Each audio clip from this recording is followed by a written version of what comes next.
Hey, what's up, my construction entrepreneurs? So I have a few questions that I got in that I'm finally answering. Okay. Oh man, there we go. That's better. Okay, so if you have questions and you want to send them in, go ahead and send them into our email at connect@constructionentrepreneurs.com. Connect@constructionentrepreneurs.com, and just type in the subject questions, and then put your questions in the body of the email, and I'll try to get to them. I already have quite a bit right now. So here are the questions here. Um, Someone sent there and said, how do I get into public works? Now, that is a class in itself. By the way, I love public works. Um, I did residential for a long time. I started out doing residential like everyone else. Then moved into commercial and then quickly into public works. Now, how you get into public works? One thing I want to point out is that commercial and public works and residential are the same type of work. Okay, so don't be afraid of the work, or don't be hesitant to do the work.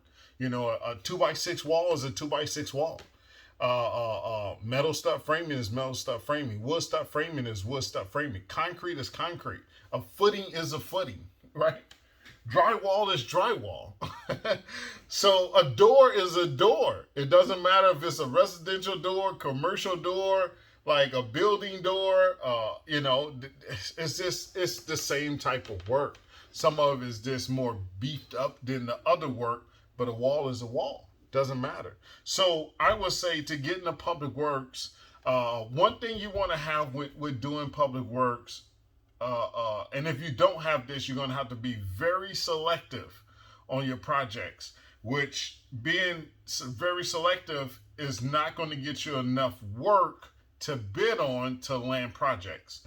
So I would say you must have a line of credit getting into public works. You want to contact your bank that you have. Everyone should be building some type of relationship with their bank on some type of front. And then you go into your bank or you call them and ask if you can sign up for a line of credit. You want to use that line of credit to constantly build that line of credit up. You definitely want to go in there. You definitely want to have at least maybe a $25,000 to $50,000 line of credit. I would say more so on the 50,000, but you can do it with 25. You just got to be selective on those projects, okay? And I will start there. Then once you have that, then you got to get the necessary certifications like your DIR certificate. Um, you got to get your DIR certificate to bid on any public works projects. Once you get your DIR certificate, and once you have that credit line, and mind you, you can do it without having the line of credit. Okay, not the credit line, the line of credit with your bank. You can do it. You just got to be very selective on the projects. Once you have that in place, that your DIR mainly in place, your DIR certificate in place, you want to sign up for one of the lead generating websites. The two that I recommend is Dodge Report and Read. I will go with Dodge Report. I already have Read right now. I would just do Dodge Report. Dodge Report seems like they're offering a lot of more analytics in the construction industry, so they're counting on more on data with different agencies, so they are more reliable when it comes to the jobs. Now, when you first go in there, you're going to see a bunch of jobs in there with high dollar amounts. You may see, $2 million jobs, $500,000 jobs. You may not see a whole lot of $50,000 and $100,000 jobs. But one thing I want you to understand is that if you're going into this as a subcontractor, you have to realize that a $2 million job, your scope of work may only be 20,000, may only be 50,000, may only be 5,000, depending on what you're doing on that particular project. And then once you start digging into these projects a little bit more, you'll find out on the size, excuse me, on the size of project, it is what if it fits you, what you mainly do for your trade. Like when I'm looking at projects, I'm looking for projects that's at least 1 million and up. You know, I would love projects that's 12 million, 14 million. Now, mind you, the 14 million, my bid may only be 500,000. My bid may only be 300,000 on that $14 million project, on that $7 million project. So I look for those type of projects. So when you get into it, do not uh, allow those large project values to deter you from using it. Okay. Um, and that's how you get into public works. I would suggest starting out in commercial. Start out in commercial. One thing, the difference between this residential, commercial, and public works, the difference is the price. The residential and the commercial work can be the same price point. As far as what I mean is you pay the wages you pay your employees. Okay, on residential and commercial could be the same price point. Okay, but when you jump to public works, that's a different price point. But everyone is using that price point there, that those wages there. Okay, you have to definitely download the wages from the DIR so you can use those wages when you're bidding on public works. That's a big difference, and that's why I recommend that you get a line of credit so you can cover payroll. Now, at this point, when you're thinking about doing public works, you should already have your account set up. Like for equipment, materials, you should have 30-day net accounts already set up because you want to avoid it paying out before you get paid. One of the things that vendors in my sector of work is used to is getting paid when I get paid. Okay, I'm not paying a vendor if I have not received a draw. Once I receive the draw, then that vendor gets paid. And a lot of times on public works, they do dual checks. Sometimes it's three contractors listed on the check, right? And that's the reason why of that is that the owner, the agency, and the general contractor of that project want to make sure that all vendors and subcontractors are paid. So they put those vendors and subcontractors on the check with my company name on it, and I go and issue that to that vendor or that subcontractor to make sure they get paid. Um, so that's a great thing about public works. But I would say start off into commercial work. Get used to being familiar get familiar with specs, reading through specs, understanding specs, and things like that. All right, next one. Should I do every extra from the project? So I guess they're saying when extras come down from a project, should you do them? And yes, you should. You should be turning a price to do every extra on the project. I don't like to do extras only when I can do extras and mingle it with the existing work. When I have to do an extra that's outside of that, that means that my crew have to show up another day. This regular work and the regular scope of work is complete and they have to show up. That's no money for me in there. Okay, most times in the public works sector, there's no money. In the commercial side, it is some money in unless you're not limited in your contract. Some commercial projects limit you on your markup, which you can charge for extra work. So I would say, listen, on projects that have extra work, you always want to have good faith.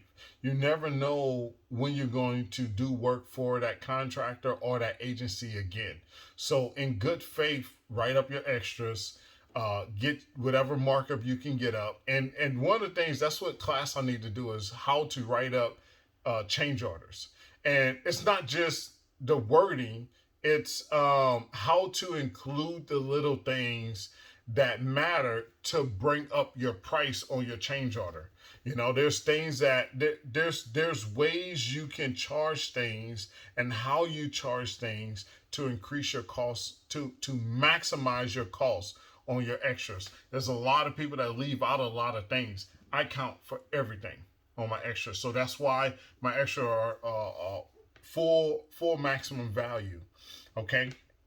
So yes, do it in good faith. What's the best estimating system out? Oh my gosh. You guys know what I'm gonna say. Thanks for choosing this question.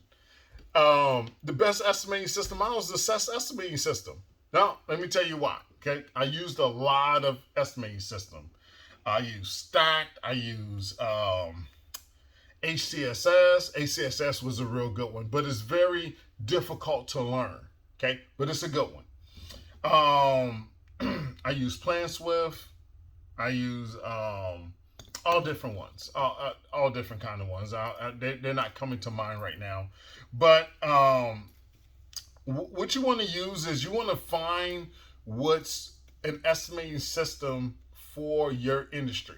Okay, like especially if you got a specialized industry like doors, you want to find an estimating system that particularly pertains to doors and windows and things like that. I'm in the concrete, right? So I want to find. I mainly use Excel because I don't. These other systems out there is just too much, and what I build is what I use really when we're doing the work. But there's other programs that you can use. I would say if you don't know how to estimate or you don't know how to use Excel, I would say the first system is the SES estimating system. And I'm not just saying that just to boost my product out there. I'm saying that because I created that product because there's so many other products that's confusing to learn. There's so much of a learning curve, and you don't need that learning curve. You want to X out that learning curve and get right to estimating. And the SES estimating system is designed for that. It's designed to a lot. Is repetitive on every line, on every activity, right? Every bid item and the activities, the materials, like you go through the same thing so you don't forget anything. And that's how you learn how to estimate is when you don't forget to add things into your estimate. That's what hurts people. That's what destroys companies. That's what put us out of business when we forget things. So that's estimating system. Go check it out on the website. You can purchase it tonight. I just got out of jail. What advice would you give me to get into the construction industry? Good question. So, this is something that's dear to heart for me, right?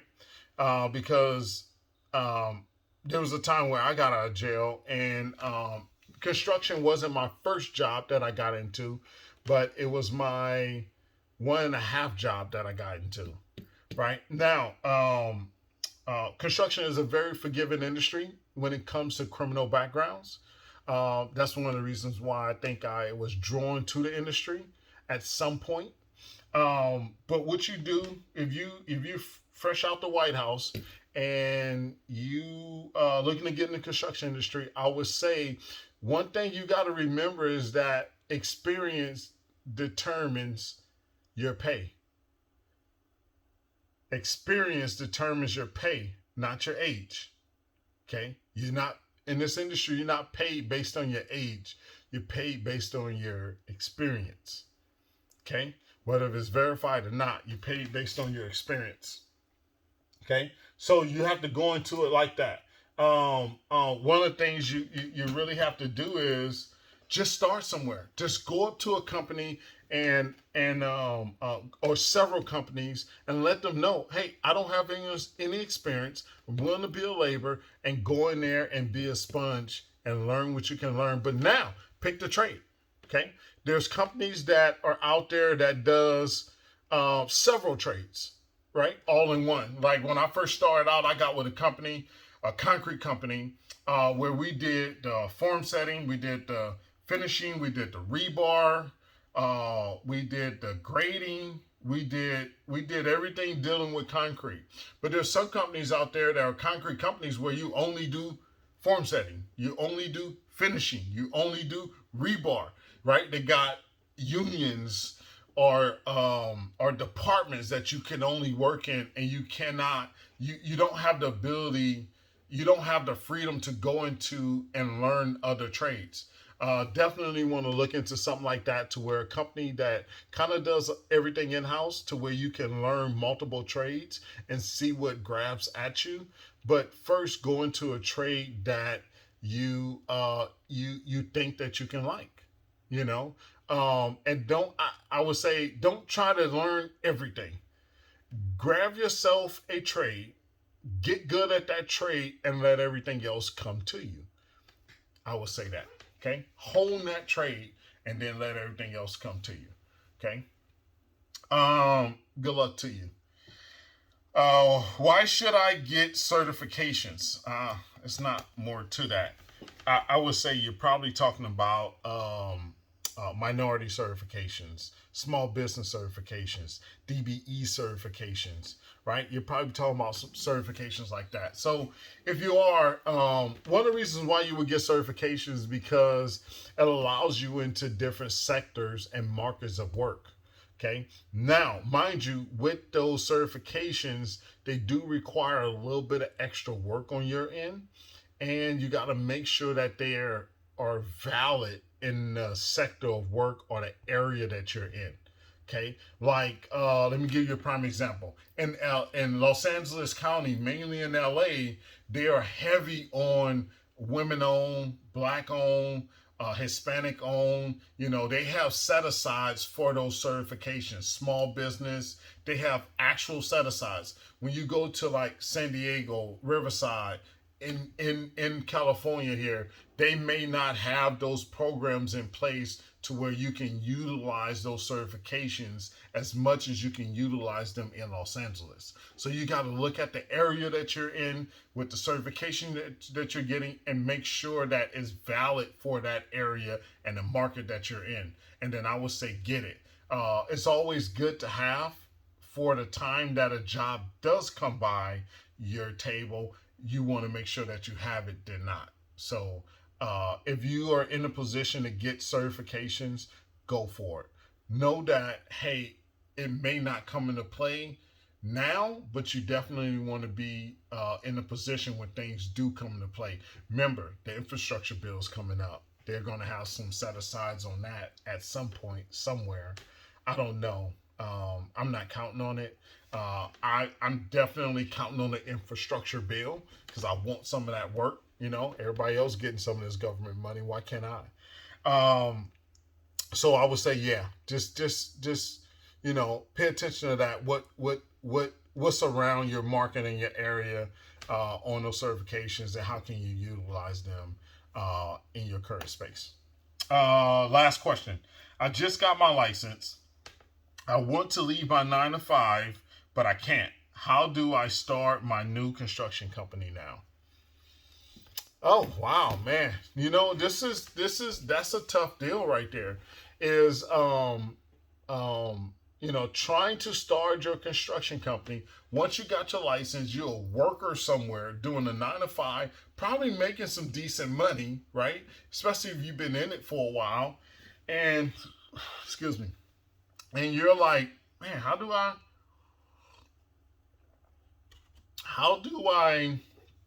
how do I start this construction company? And there's so many people out here dealing with this. My first thing would say is partner up with someone. You want to partner up with someone that's already out there in the real world doing work. You want to partner up with them and offer your expertise. Okay, offer your license and your expertise to someone. You may even find someone that already has another license that you can actually combine with, right? And you want to definitely establish roles on what you can do and what they should be doing while you are transitioning out of your job. That's the easiest way. I wouldn't say easiest way. It's the first thing that comes to mind is partner up with someone that's already out there, not working a 9 to 5, but out there doing it and is willing to partner up because they don't have much and they need a partner. Two minds always better than one. Partners are very tough, right? So you definitely want to be very selective on that. Next thing I would do is um, wait for how I did it was there was a downturn. Okay, similar to what's going on now. Well, most marketers not facing a downturn. Okay, to be honest with you, but there was a downturn in the industry, and I was able to go off on unemployment and work side turn those side jobs into non-side jobs to actual work and still collect unemployment while I figure out this business stuff. And that's how I got to be a free bird. Is I found that little window to where I was getting paid unemployment and working at the same time. That's what happened. You know, that's the honest truth right there. Don't it's probably very hard to do that nowadays. That was years ago. Back in years ago, man. Yeah, 2008. 2008, 2009. I was super busy doing that work. So I would say, listen, look for a partner, or save up enough money, and look for keep your eyes open to land a project that can support you to leave.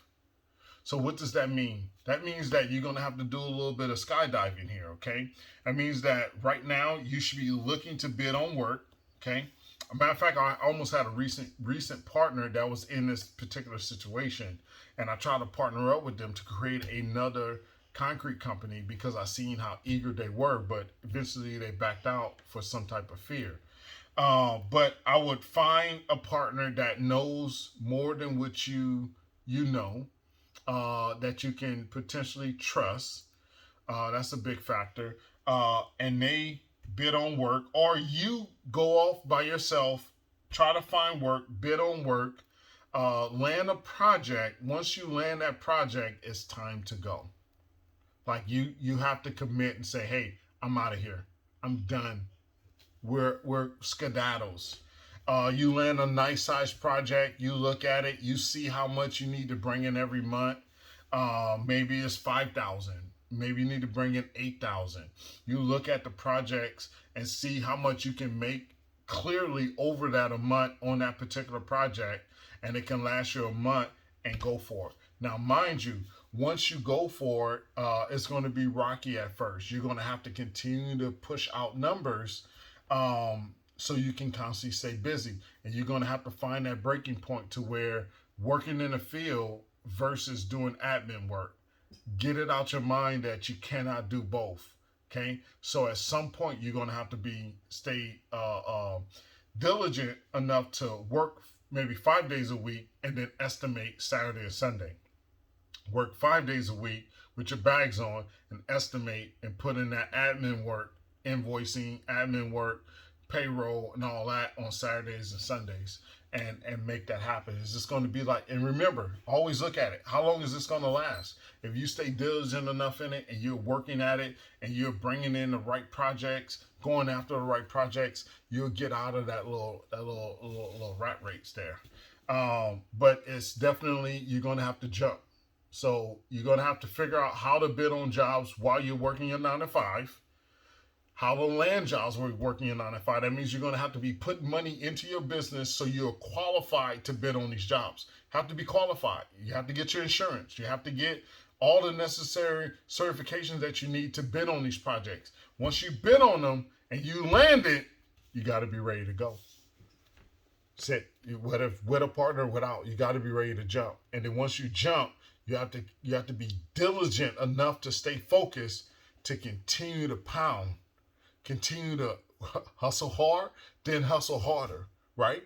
You got to continue to hustle hard, then hustle harder, and continue to make the right decisions. And then go to training, go to class, follow my YouTube channel, take my classes, take other people's classes, gather as much information as you can to eliminate this learning curve. You want to eliminate the learning curve as much as possible, because doing this trial and error, that's where a lot of us fail. Okay? I'm going to figure it out, and then you never figure it out. And before you know it, you're doing the same thing you were doing 10 years ago, right now, with your bags on and tired of working, but you like the money you're making, but you find out you're not making enough. Okay? Cut out the learning curve. you're going to have to make the jump. Good luck to you. Hey, if you guys got any questions for me, send me an email, okay? That's connect@constructionentrepreneurs.com. My email will be down below. Just check it out. Send me some questions. I'll definitely try to answer it. I will definitely be trying to go more live here, because trying to do videos and this vlog thing, I just can't keep up with it right now. So I need to definitely find a different route to still provide this content. And doing questions like this is a good idea. I love it. And then I'll do some live videos as well. Just need to find the right time. And maybe I'll just do them during the day here at the office, or maybe at the house late night when everyone is home. I don't know. But we'll figure it out. Hey, in the meantime, send in your questions. Love to answer them. Thanks for staying tuned. My construction entrepreneurs, hustle hard, then hustle harder. Go get it.